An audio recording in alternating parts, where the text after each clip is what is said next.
Hi guys. Can you hear me okay? Can you hear me okay? I hope. Hi everybody.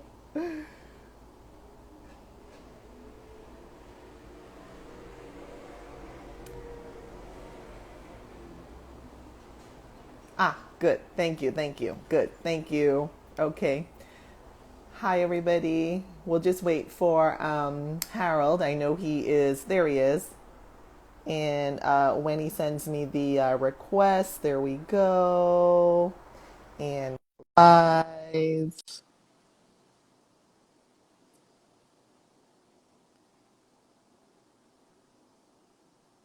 How are you? Hey Angel, How are how's it you? going? Fine. How are you? I'm great, thank you. Great to see you. Good to see you too. You're all green today. All green, all green. The plants, the rest of I the know. flat. I love your plants and match your shirt. I love it. Thank you. The rest of the flat is a complete mess. I've just kind of this is one corner that looks. That's all we need. That's all we need. Where So are you calling from today? I am in Rhode Island. Amazing! Wow. Yeah. So about an hour from Boston by car. Okay. Yeah. hmm And I had a super time in Dublin when I was there for the course. Amazing. So I stumbled across you and I was like, oh, I'm just going to ask him if he wants to go live. Love it. Love it. I actually spoke to Connor, who you did the course with. He spoke really Yes. highly of you. He said you were a Oh, great part of the group, and you oh, bond. Yeah, you bond so oh, much. I find on those courses because you're all you just do. exploring and learning so many new things, and you just need to share it with someone. But people can't relate unless they're on the course, right? Like, It's true. I mean, because some of the stuff we were doing, I mean, it's not mainstream at all. It's so far out, and if you're not in it, you can't really understand what on earth are these people eating? Why are they preparing it like this? Why are they talking about these topics? So definitely, you have to be in it to understand it. 100%. I couldn't agree more. Yeah. Yes. And I was waiting to see if Connor was going to join because we have to clear up the mystery around the photo. Uh, the So, photo that we use for your poster. yes, ma'am. So, right. So let's clear that up. And, if he listens later, he'll get the story. And so he was making fun that, as to whether you were wearing anything underneath the cutoff point, and I can verify that you were wearing pants, and it's just that the template that I was using only allowed me to go to a certain point. So I want to confirm that you were wearing pants. Now, I cannot confirm what you were looking at. That was his other question. Right, no, nor do I really remember what I was doing, but it was great promo because it caught his eyes. So well done. Yes, yes. No, that was funny. That was funny. So we will get started, and I will save the replay. And again, I want to thank you so much for joining. And I wanted to just, cover a few topics. I pinned the points here below. And the first thing I wanted to ask you was if you could, hi everybody, if you could share your plant-powered journey. How did you start to become interested in living on plants? Yeah, love that plant power journey. So I'll take you back to 2015. I am living in London. I'm in that fast-paced urban life, and I come across the Cowspiracy documentary, the classic cliche. So I sit there, I read, I listen, I watch, and I interrogate the resources because at the time I'm eating loads of meat. I'm on a low carb, high protein kind of bodybuilding diet, and I decided to try your kind of veggie for 30 days. And what then ensued was kind of like 6 months of just reading and reading and reading and watching the other documentaries, and slowly turning into a plant-based human. And I think it's important to really highlight that it's a slow journey in my case, because I think there is an assumption that there's a knee-jerk decision to go plant-based, which is the case sometimes. If you see particularly shocking footage, which of Yeah, course, which you that's did. what it is. Yeah. But it's probably been the most rational decision I think I've made, because it took a lot of time, a lot of reading, and a lot of interrogation of data, of sources. So yeah, not too romantic, but that's my journey. And yeah, I'm in my 5th year of fully plant-based, and I've never felt better. But Yeah. I want to actually shout out something you said, Angel, which is this idea of beginner's mentality in one of your Yeah. videos. And I do think that's something I try and keep front of mind, and something that the Plant-Based Academy 100% reinforced, because I was 4 years in and suddenly learning about how to break the cell wall.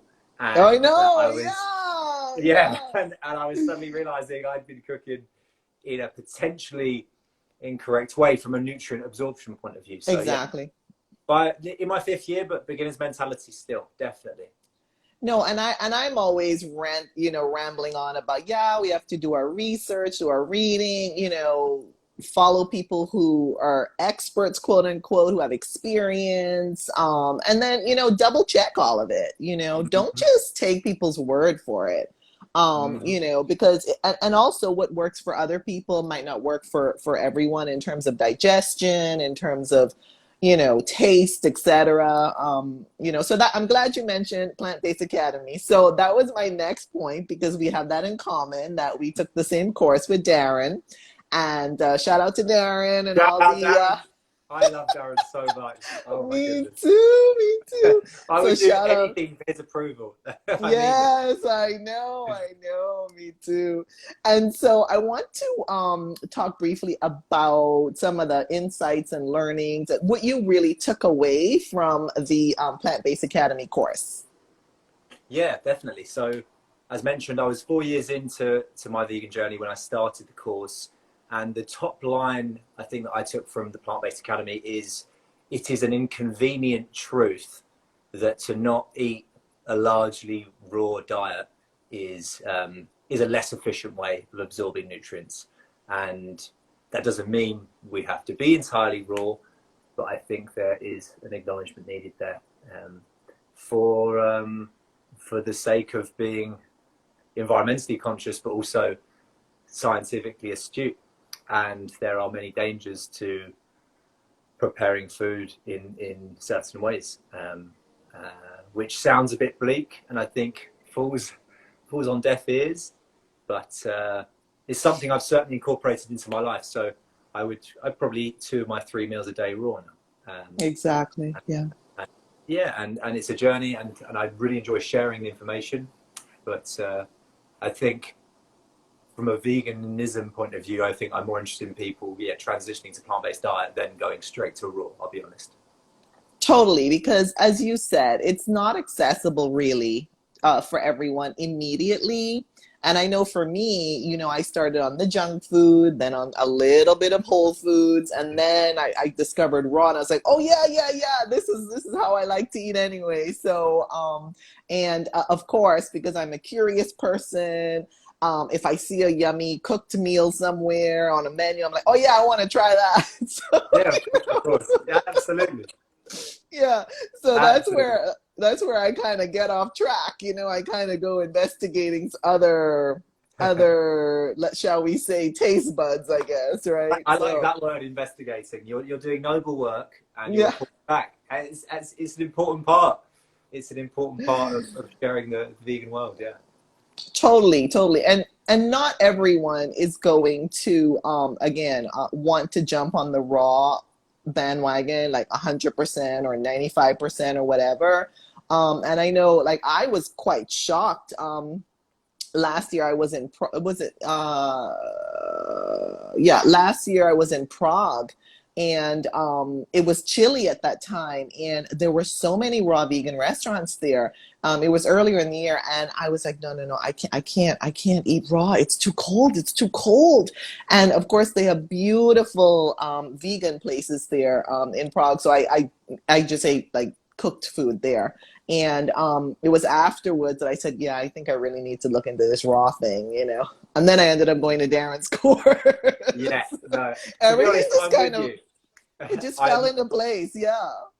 Yeah. And I am with you, because I've I've been largely raw since March, I'd say, but the real test is in winter. You know, can I endure winter? Yes. I'm calling you from cozy rural Ireland, and I think to eat kind of salads all winter will be harder. But we'll see. We'll see. I think the Right. important thing is to keep coming back to the science and using that as a motivator. And to be honest, I think slow cooking is going to be the key. So like slow cooked oats in the morning, like beautiful creamy slow cooked oats Oh, with all so kinds of comforting with all too. kinds of fruit and chia seeds and flax And seeds and spices. The spices. Yeah, spices and really warm yes, everything up. Even though it's not warm in temperature, it's warm in, savory flavors, and just the spice in your mouth is so warming, I find. absolutely. Well said. And I think Darren also got us to try kind of sprouts sometimes on our porridge, and I'm like,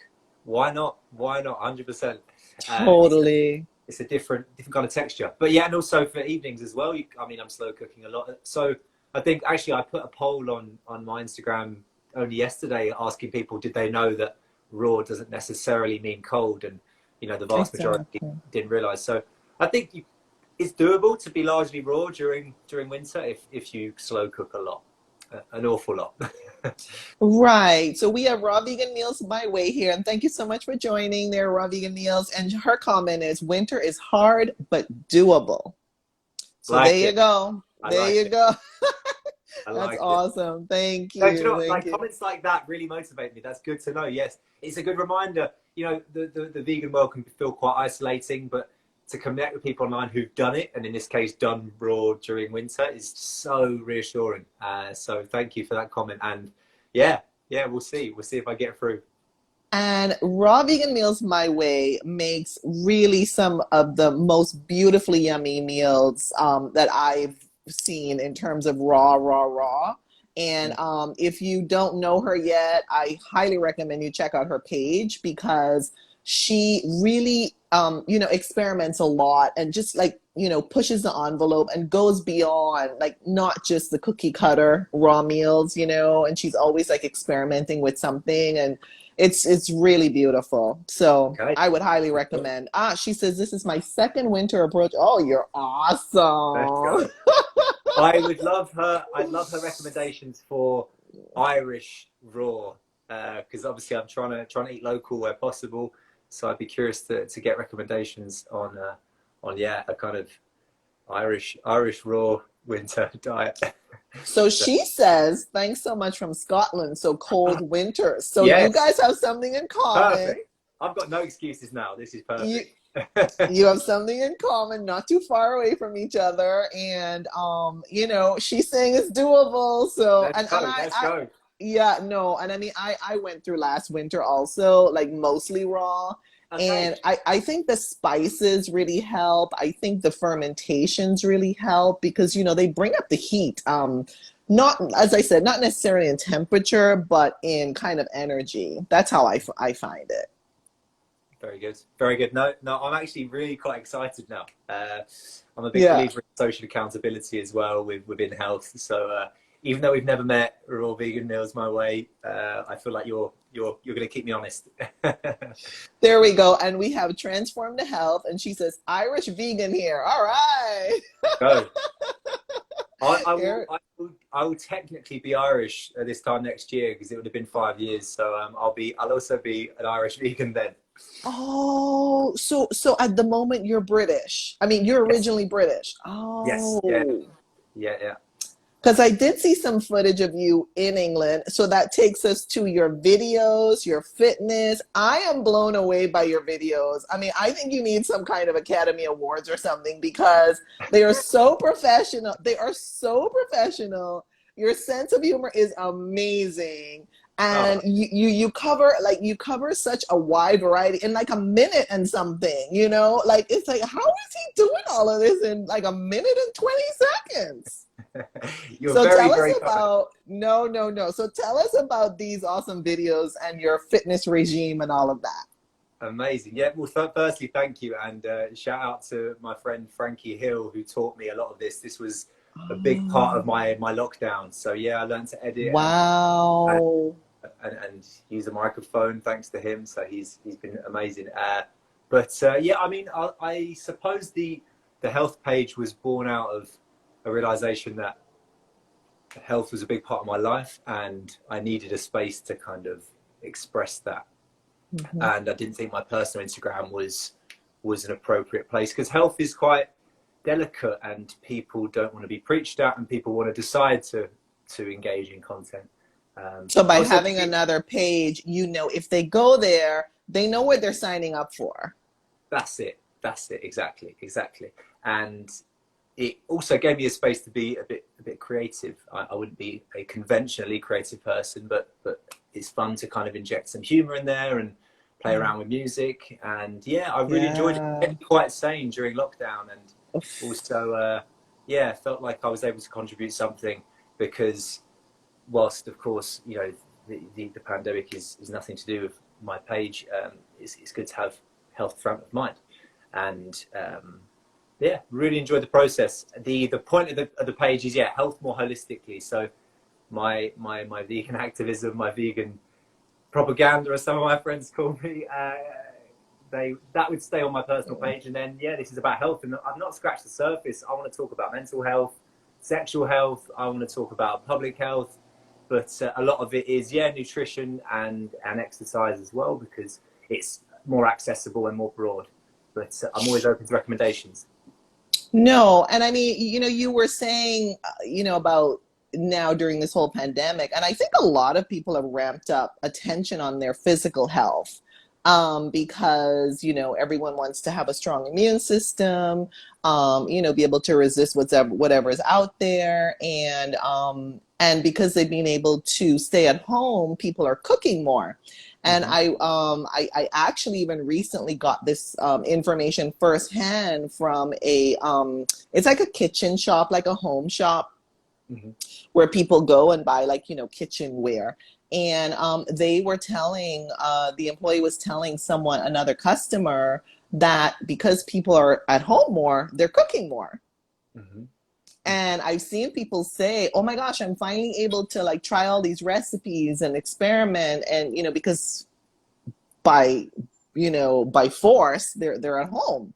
So, I mean, I think that it's very timely and an awesome idea that you decided to jump in now, because I think it's so needed. It's so, you know, necessary. I think there is a gap, and I'm glad you're gonna. So I know you're also into the whole lifestyle medicine, shall we say, spectrum. So like you're saying, it's not just what's on your plate, it's relationships, it's, you know, when you're traveling, it's what you put on your skin and all of that.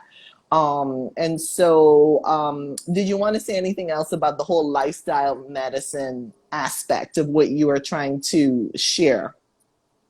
Yeah, I think you encapsulated it quite well. I just think we should look at every activity we do as an opportunity to either reinforce health or potentially endanger it or neglect it.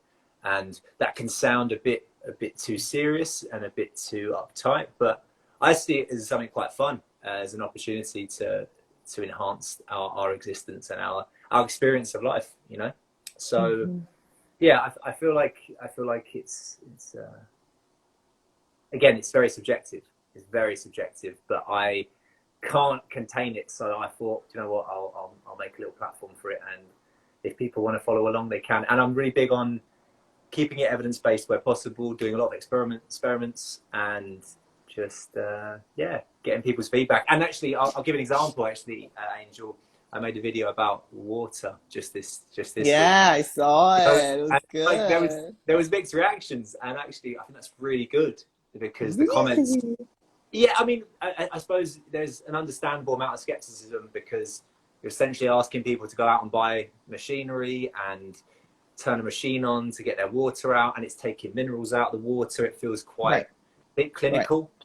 Right. And the jury is out actually on the best way to be consuming water, but the comment section allowed me to dig in more and also establish new connections with people who are interested in water. So it's really important to make sure, and I want you to keep me honest when you watch my future videos, to not be too definitive, but certainly give solutions based on your reading. So yeah, I'm just loving it. It's really fun, really fun. Yeah, and I mean, forever we've heard, well, you can add lemon or some kind of citrus or fruits back into your water. Some types of obviously superfoods and powders and things like that back into distilled water to kind of, I don't know if we want to say bring it alive again. I don't really know how we want to say it, but I do understand. I mean, I use a distiller as well. And I put, I either put like herbal teas in it, or I put, I'm now into like tinctures, like immune boosting tinctures, Yeah. plants, obviously. So I like put some drops of that in my water, or fruit or whatever. So I do understand the concern that, if we've stripped some of the minerals and the goodness out of the water, then, how are we going to get that back? Yeah, for sure. I think it comes down to probably this, from my point of view. I think everything's a cost benefit analysis, and the decision has to be made based on kind of the available evidence. I would say the issue I have is that our water systems were not designed to remove chemicals, antibiotics, and many other fertilizers, whatever it might be, from them. They were very good at removing microbes, and I am happy with my ability to re-inject minerals into my diet, into my body via my diet, and exactly. So I think it's something worth doing. And actually, I do my bloods quite regularly because it's fun. I'm such a loser, and yeah, after 3 months of distilled water, my bloods came out perfectly fine. Awesome. But I maybe in retrospect I should have caveated, it requires diligence, and so we should be very, very aware. But I think risks outweigh the rewards of drinking kind of tap water or Brita filtered water. Yeah, totally. Yeah.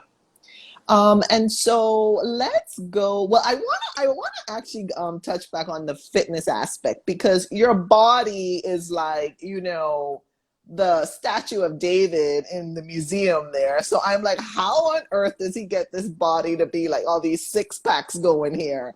And so do you create your own workout? Do you like just kind of, try stuff out? And how long is it taking you to like get those multiple six packs? I mean, I'm embarrassed.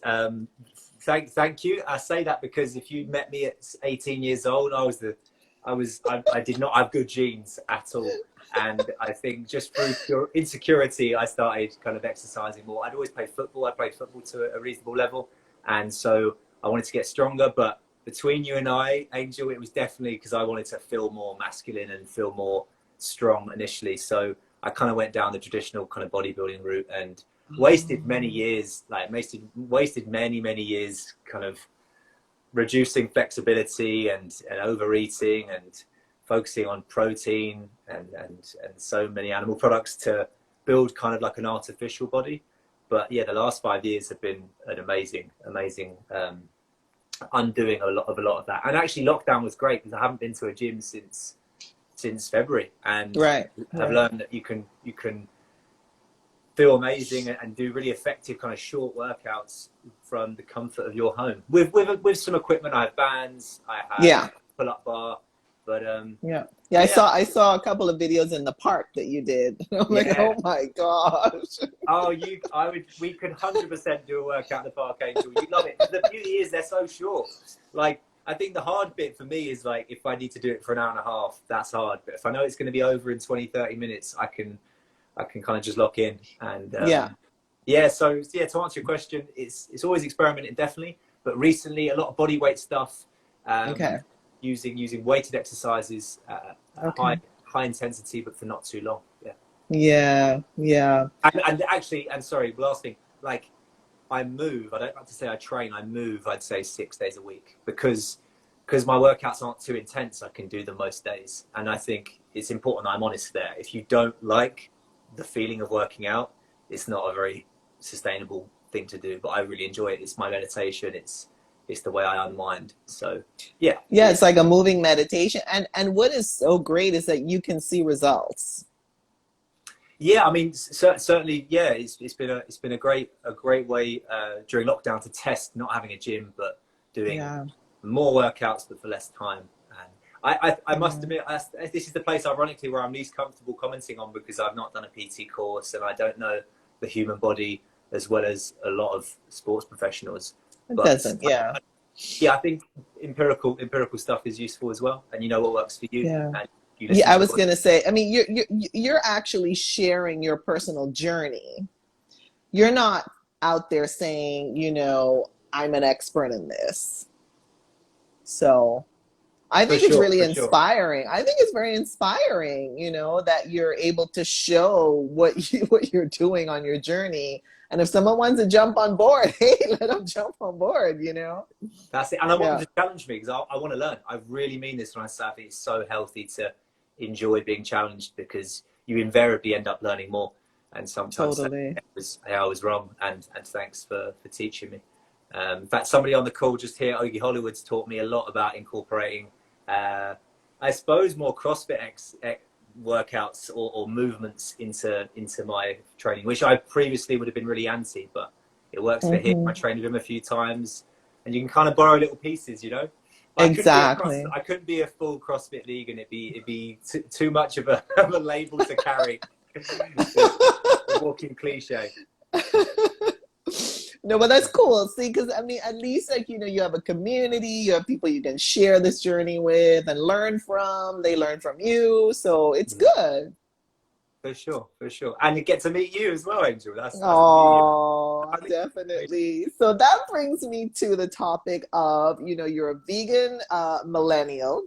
And I want to understand, you know, what it's like in terms of with your peers, and, you know, is it becoming more popular in your generation? And, you know, what's the kind of talk among your peers? Yeah, I'd still say I'm one of the few within my group. If you'd asked me 5 years ago, how many more vegans would there be in your circle, I'd have probably said I'd hope for a few more. But that's right. Cool. It's everyone's own individual journey. I think there is a lot more acceptance that it's not just like a trend, and that there is some academia behind it, and there is some philosophy behind it that's pretty stable, pretty strong. But I still think it's moving at a very slow rate. And, you know, for example, in my immediate circle of, let's say, 30 people, there's like 2 of us. And really, people a lot more plant-based. People are eating a lot more like plant-based within my circle, but kind of like flexitarian maybe too. Sure. Yeah, like exactly. a few days a week they'll go and have like a vegan meal. Yeah, exactly. And actually, just on the health front, Angel, the thing that frustrates me the most is that I'm like, this is like the best thing that's ever happened to me, and I really just want to share it with other people. It's less about me kind of policing it and saying, hey, you had some dairy. I agree. You know? I'm like, I agree. I wish you gave it 3 months and just realized how amazing you'd feel. And that doesn't change the fact that my initial reasons, and still to this day, my reasons for being vegan are environmental and closely followed by health and the ethics. But yeah, the health side of it, I just wish people would really give it a go and just realize what a secret weapon it is to being a content person. And of course that allows you to share that happiness beyond. And it's yeah, the best but also most rational thing I've done, and I'd love to share it with more people around me. Yeah, and I think like just if they gave it a try and they would see how much better they feel, because I know people in my inner circle have done that, and they were at the beginning, you know, it's just so hard to change your culture and what you've been doing for decades, you know, for all your life. And so what I find is like once they challenge themselves to do it, or just give it a try, they don't even have to call it a challenge. And I mean, I've gotten like really amazing feedback from people like, oh my gosh, I feel so much better. I don't have bloating. I don't have indigestion. I don't have acid reflux. I'm like, oh my gosh, I mean, that's huge. And these people going about it in a way that's just, I just want to be vegan, or they're trying to be methodical and really, really inform themselves, have that beginner's mentality. Which do you find is more common? So they're looking at it from health. Okay. They're not looking at it as a vegan lifestyle. In other words, like going over into, their choices on skincare and furnishings and beauty products and clothing and all of that. They're not there yet. Like for a lot of people, I find it's more of a dietary health issue. Mm-hmm. And so that's how they've approached it. Definitely. And I'd love to pause on that because I do think whilst the strongest arguments in terms of the evidence we have do remain in the environmental and probably ethical domain, the health, I don't know if you agree, is the most powerful one, I think, for turning the tide. We had like this moment, I'd say in 2018, or maybe around the time that, a few more documentaries came out where suddenly vegan became mainstream. And yes, I agree. Health angle is where people are going to actually kind of flip the switch and lean in. What are your thoughts on that? Do you think, hey, it's fine?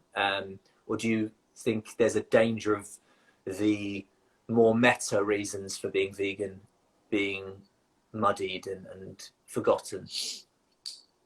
I don't think everyone's ready for the harsh reality, the harsh truth of the cruelty in the animal supply chain and the industry. I don't think everyone is ready for that. Therefore, I feel if they can at least go at it from, what's on their plate to start, then that's a good start. Of course, my desire is that everyone would approach it from, the suffering of our animals, our planet, and our health. That's my hope, but I don't get the impression it's really accessible for everybody. Yeah, and I think there's so much guilt too. Definitely, and there's also privilege as well that I'm fully aware of. Having the bandwidth to read and take your time and change habits, buy that expensive vegan product because you want to try it out. Like that does require, on average, quite a lot of privilege. That said, when we break it down, obviously the cheapest diet would be a whole food plant-based diet. So I don't want to create like a massive reason for people to not try it, because if you're buying whole foods, you can make the most delicious curries at a tiny fraction of the cost of living an omnivorous diet. So I agree. Worth us being aware and just checking ourselves. But well said. Yeah, and I mean, I think, and some people are just not open-minded. They're really they really hold on to their cultural identity. Their what they're used to.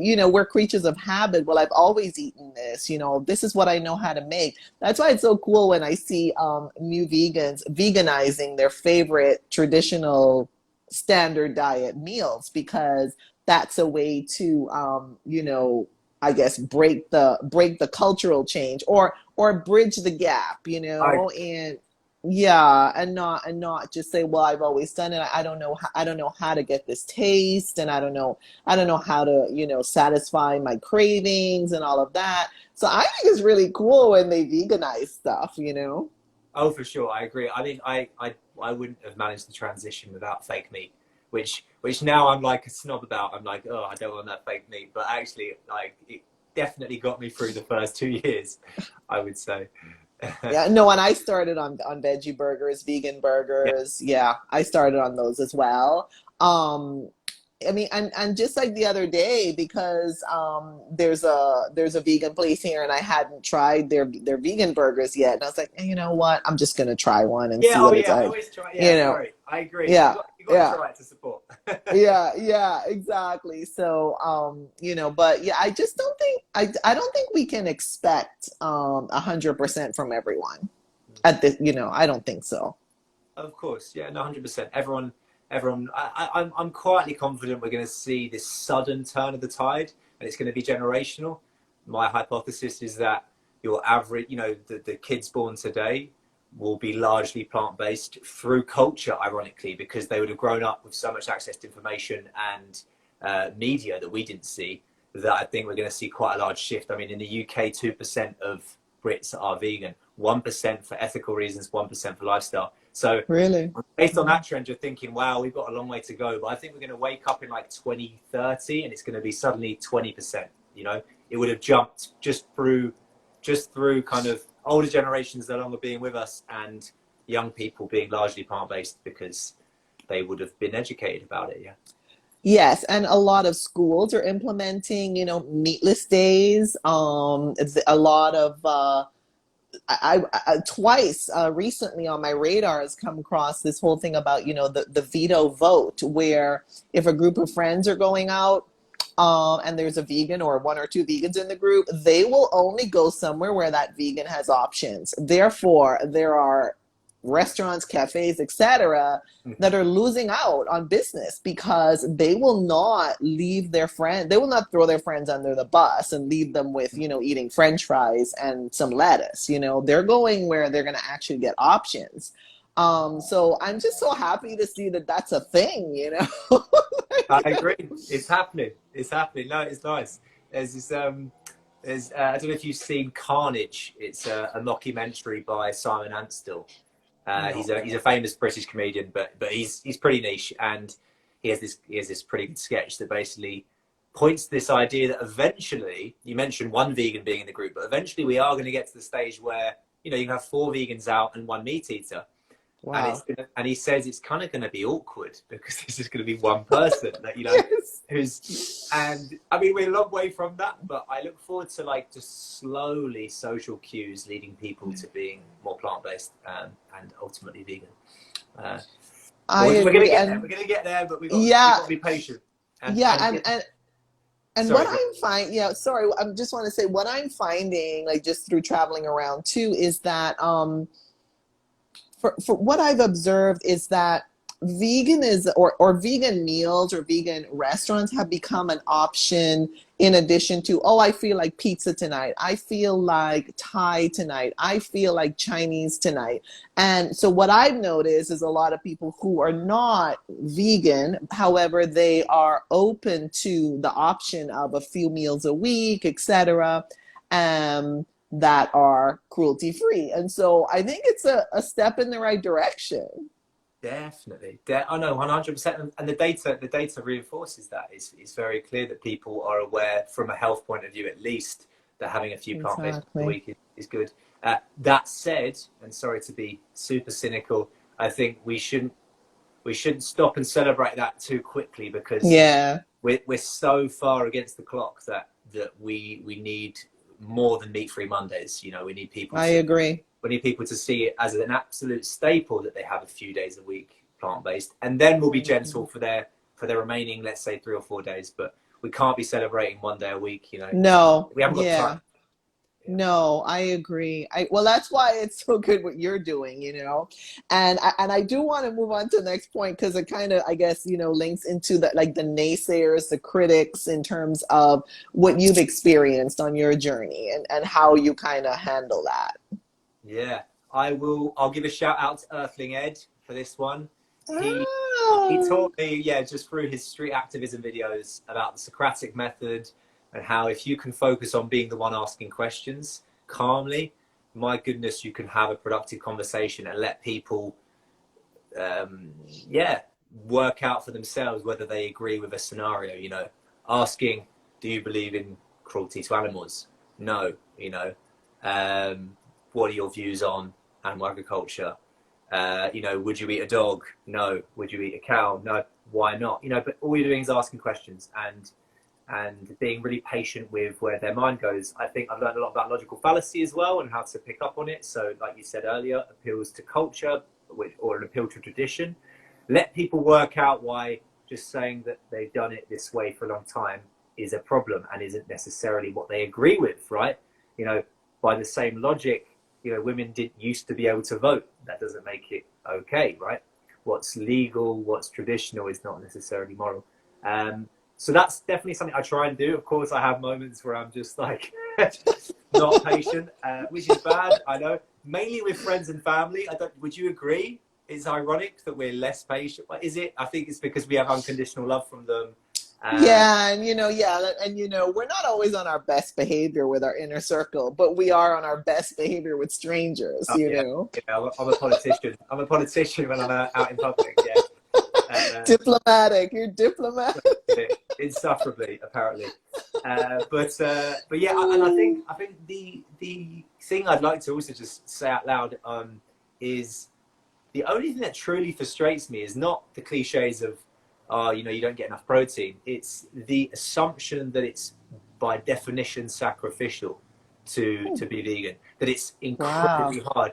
And I think that you're giving up something. You're giving up. Yeah. And it saddens me because I think we underestimate how incredibly adaptable humans are. We are so good at changing, it's why our species is still here.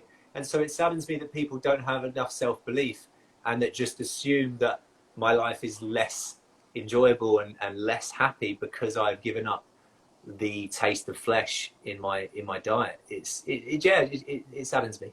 So the rest is fine. It's just that piece. Yeah, and I think if they give it a try, they would really feel the difference, and then they would better understand why so many of us, are feeling, have more energy, clearer thinking, high vibrations, more focus, etc., and more peace.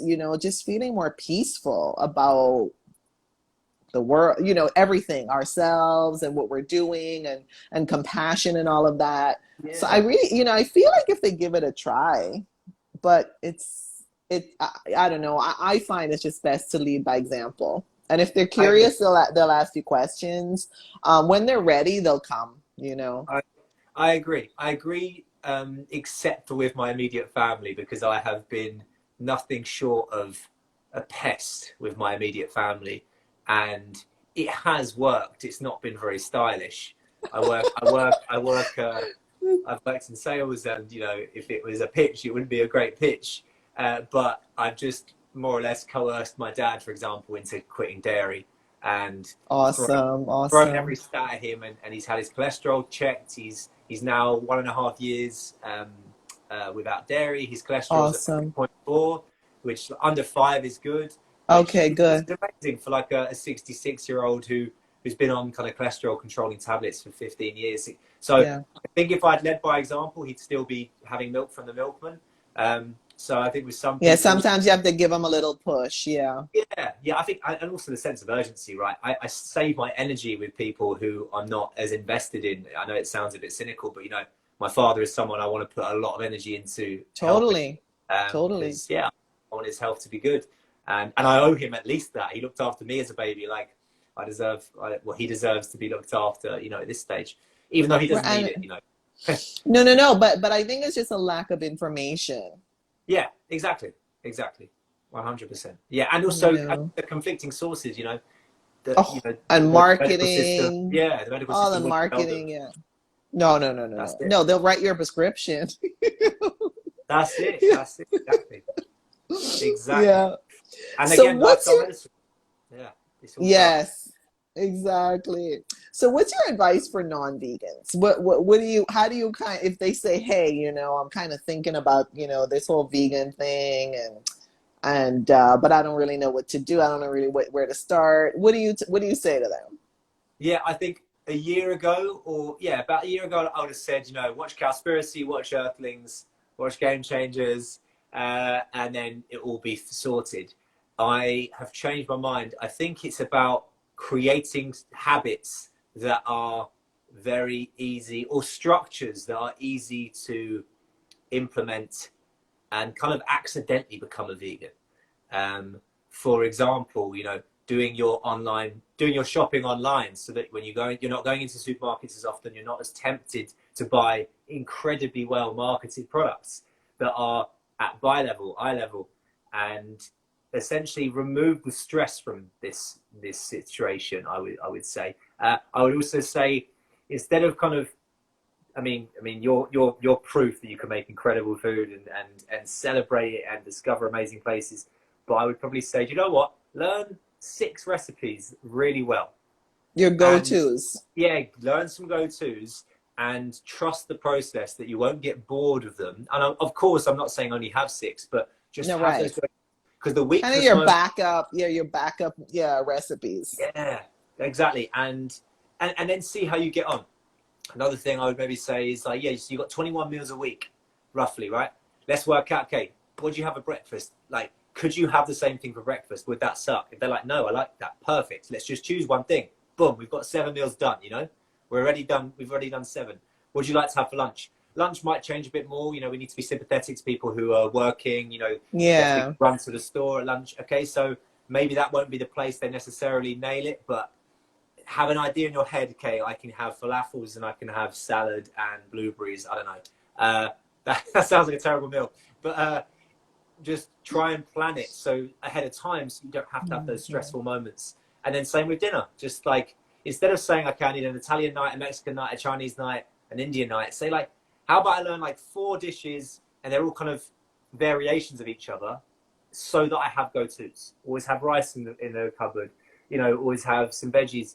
You get my point. I'd be a lot more pragmatic than watch a documentary. It'll fill your heart with compassion. It's not practical. It's not as practical day to day in terms of their routine. And, you know, like you say, when they open the cupboard, when they open the fridge, they need to have plants in there.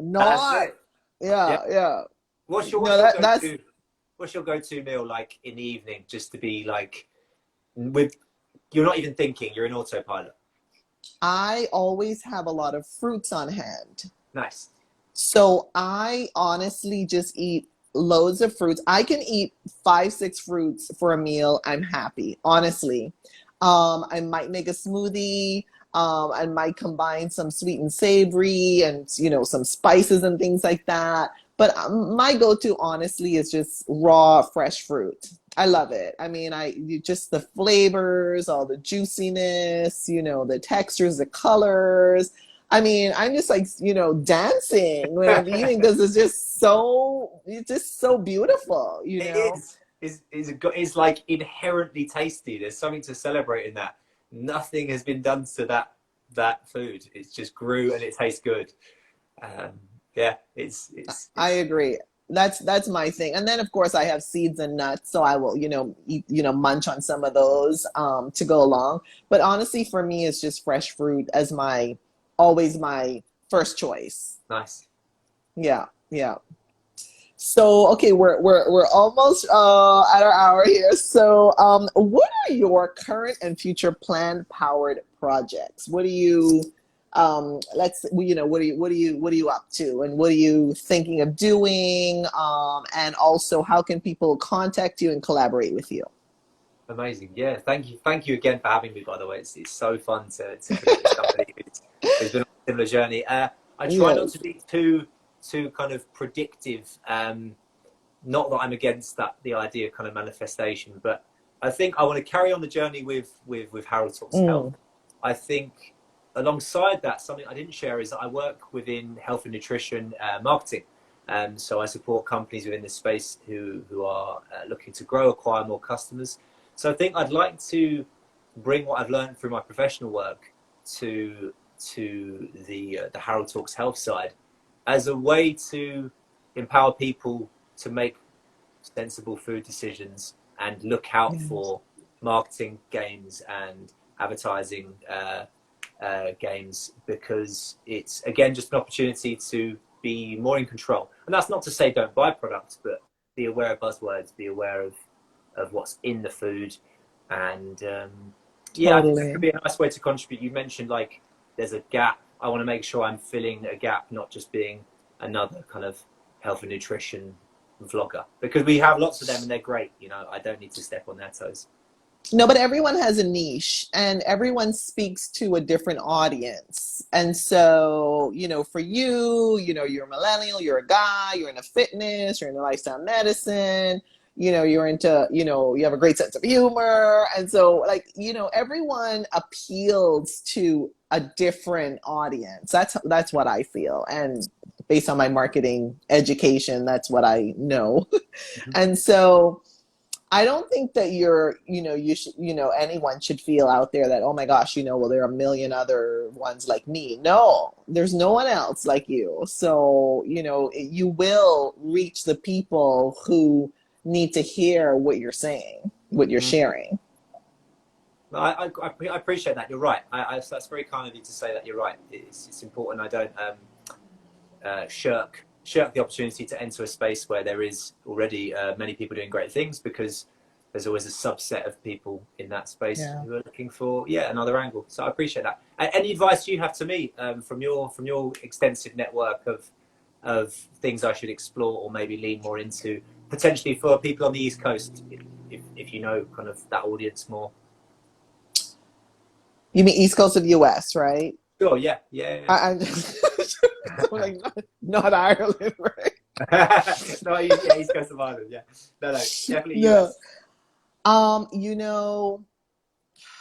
As you were saying earlier, it's a slow climb. It's a slow progression here in terms of veganism and increasing awareness. I was in a different neighborhood for something, and I wanted to get something after I would finish what I was doing at a bakery, and they had nothing.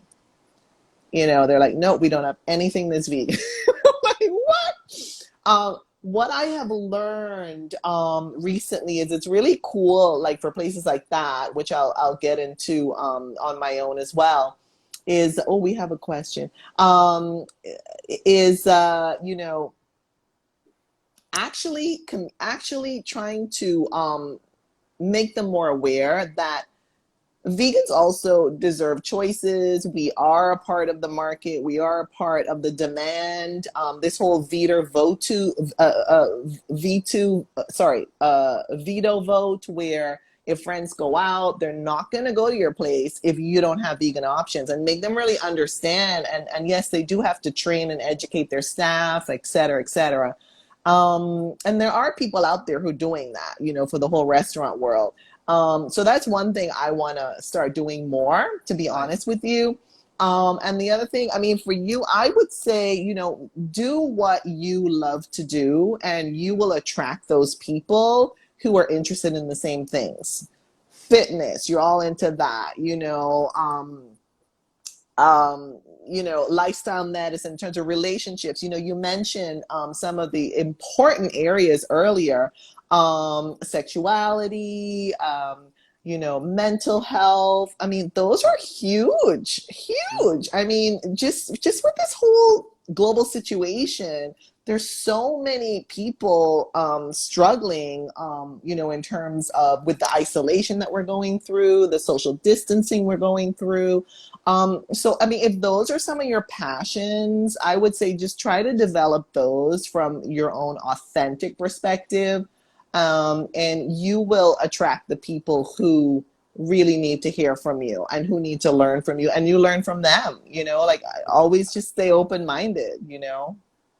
Love that. We have a we have a question. Guys have a question from Paula Seman. How was the transition from meat eater to being vegan? So you want to take that?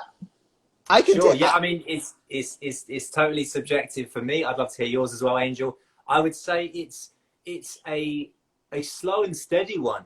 I think would be my answer. I think for a lot of people it works to go straight away, but I am somebody who needs to really feel confident in the data and interrogate the sources. So yeah, I went veggie for 30 days. It was fine. I did actually lose quite a lot of weight because I didn't know what I was doing. Wow. But I kept reading, kept learning, and then dropped eggs, dropped milk, and then I think I dropped cheese. And then yeah, I was good to go. But Angel has this great answer. Is it Paula? the next Yes. person. Yeah, ℎ𝕝𝕒, about yes. having like a beginner's mentality the whole time. Like it doesn't just you don't just be a vegan and then it's over. You're constantly learning, and it's more fun that way. Honestly, it's not a problem. It's you're continuously learning new things. Nutrition's changing all the time, and technology's changing. So we have to really consider how we source food. You know, right now I'm really interested in like which milk I should have, and Yes. and from a land use point of view, water, CO2, and then also nutrition point of view. So you're constantly learning. But yeah, I would encourage you to, if you're going to try it, like at least 30 days, and then See how you decide. feel. Yeah. See how you feel, and I'm sure you're going to see improvements. For me, it started so I wanted to be vegetarian when I was late in my teens, when I first gone to college, but my family was nervous about it, so I was vegetarian when I was not with them. And then I would just eat whatever I was told to eat because I didn't want too much tension. And then about over 20 years ago, because of health reasons, I gave up land and air animals. So I was like a pescatarian. I was eating seafood and dairy and eggs.